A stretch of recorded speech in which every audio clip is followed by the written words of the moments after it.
महाकुंभ में हुई भगदड़ की घटना ने देश को बड़ा दुख दिया। हर तरफ इसकी बात हो रही थी, लेकिन कल की घटना मोदी और योगी और उनके प्रशासन का ही चैलेंज नहीं था कि वो कैसे इससे उबरेंगे, कैसे आगे बढ़ेंगे, बल्कि सनातन की आस्था और विश्वास का भी एक टेस्ट था कि क्या लोग अब महाकुंभ जाएंगे भी या नहीं जाएंगे। इन दोनों टेस्ट का रिजल्ट 24 घंटे के अंदर आ चुका है और आज दोनों के बारे में आपको विस्तार से बताऊं। प्रयागराज महाकुंभ में कल के हादसे के बाद से लोगों में बहुत बेचैनी थी।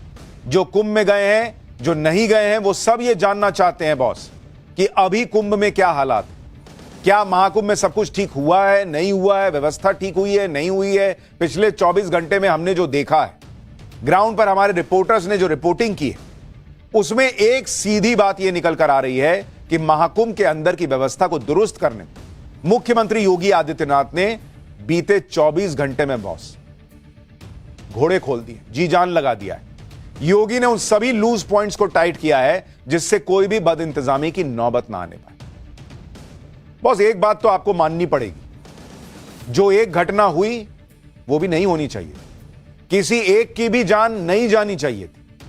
लेकिन जब हम सनातन के सबसे बड़े पर्व महाकुंभ का जिक्र करें तो यह भी याद रखें कि अभी तक 28 करोड़ लोग डुबकी लगा चुके हैं और इसका मतलब यह है कि इसी महाकुंभ में 28 करोड़ लोग डुबकी लगाकर सही सलामत स्नान करके वापस जा चुके हैं।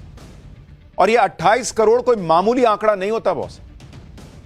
अगर पूरी व्यवस्था ही 2 कौड़ी की होती, जैसा एक इकोसिस्टम बता रहा है, कुछ नेता बता रहे हैं, अगर पूरी व्यवस्था ही लचर होती, खस्ता हाल होती, तो ना तो 28 करोड़ लोग आ पाते और ना 28 करोड़ लोग सही सलामत जा पाते। और यही वजह है कि आस्था का सैलाब कल की अनहोनी के बावजूद आज भी नहीं रुका। आज भी करोड़ों लोगों ने गंगा में स्नान किया। कहीं कोई घटना नहीं हुई, कहीं कोई अफरा तफरी नहीं, कोई अराजकता नहीं, कोई बवाल नहीं, कुछ नहीं हुआ बॉस। आज सीएम योगी ने रियल टाइम मॉनिटरिंग करके और 5 बड़े फैसले लेकर महाकुंभ में सब कंट्रोल में कर दिया।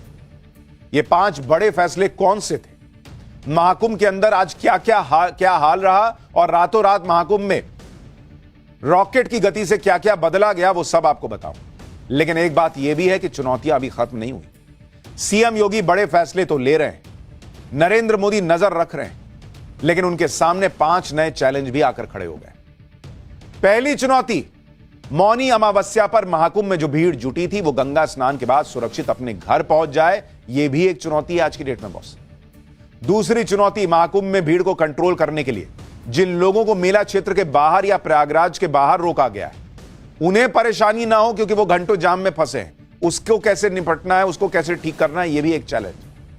तीसरी चुनौती, कई लोगों का दावा है कि कल की भगदड़ के बाद उनके अपने लापता हैं, उनके बारे में जानकारी जुटानी पड़ेगी, उन्हें उनके अपनों से मिलाना पड़ेगा, उस पर भी रिपोर्ट दिखाऊंगा। चौथी चुनौती, मौनी अमावस्या की तरह 3 फरवरी को बसंत पंचमी पर अगले अमृत स्नान पर भारी भीड़ जुटेगी। इसका मैनेजमेंट करना अपने आप में एक और चैलेंज होगा। पांचवी चुनौती, महाकुंभ में कल की अनहोनी पर इस वक्त जो राजनीति हो रही है, जो भ्रम फैलाया जा रहा है, उससे भी निपटना योगी आदित्यनाथ के लिए एक बड़ा चैलेंज बन गया है।